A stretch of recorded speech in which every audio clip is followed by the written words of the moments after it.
Hello guys, pag-usapan lang natin ang breaking news. Ayon kasi sa balita, OMG. Ayon sa balita, Catherine Bernardo umiiyak na naman, naalala mga nakaraan nila ni Daniel Padilla. Pinag-uusapan na kasi ang Katniel ngayon. Tila may bali-balitang umiiyak na naman si Catherine Bernardo. Tulad ng nangyaring iwalayan noong 2023 na ayon sa bali-balita umano ni Christopher Min, 3 araw umiiyak si Catherine Bernardo at nagkulong ng kwarto at hindi kumakain.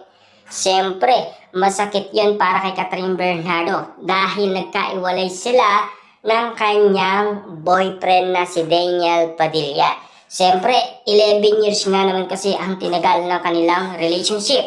At eto na naman, pinagbabati sila. Pero si Catherine Bernardo, wala pa sa kanyang sarili para ayusin ang mga bagay-bagay na ayusin. Paano nga naman kasi? Meron na silang sariling jowa.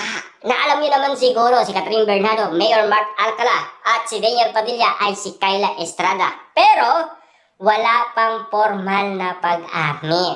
Ang inala kasi ng iba, baka nga naman kasi nagpapanggap lang. Or baka panakipbutas lang ang ginagawa umano ni Catherine Bernardo at Daniel Padilla. Kasi naniniwala tayo. Kasi ang usap-usapan noon kung bakit nakikipag-date si Catherine Bernardo kay Jericho Rosales para pagselosan lang si Daniel Padilla.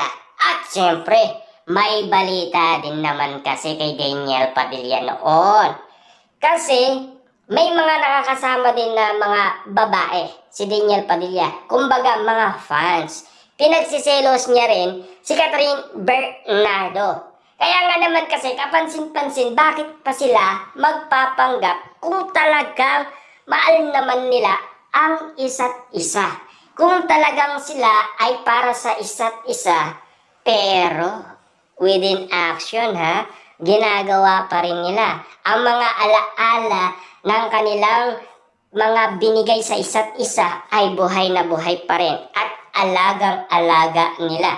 Pati nga yung mga pangarap nila, tinutupad na ni Daniel Padilla at anda na lumugar sa buhay pamilya si Daniel Padilla. Siyempre alam niyo naman siguro kung sakasakaling maging ama si Daniel Padilla at aalis bilang artista. Siyempre iisipin din ni Catherine Bernardo ang kabuhayan nila. Diba? Naalam niya naman siguro, matagal na yung pinag-usapan ni Catherine Bernardo at Daniel Padilla. Pero dahil nga naman kasi sa sitwasyon ni Daniel Padilla ay hindi pa niya kayang tuparin. Pero ngayon, natutupad na ni Daniel Padilla dahil unti-unti na siya naging successful.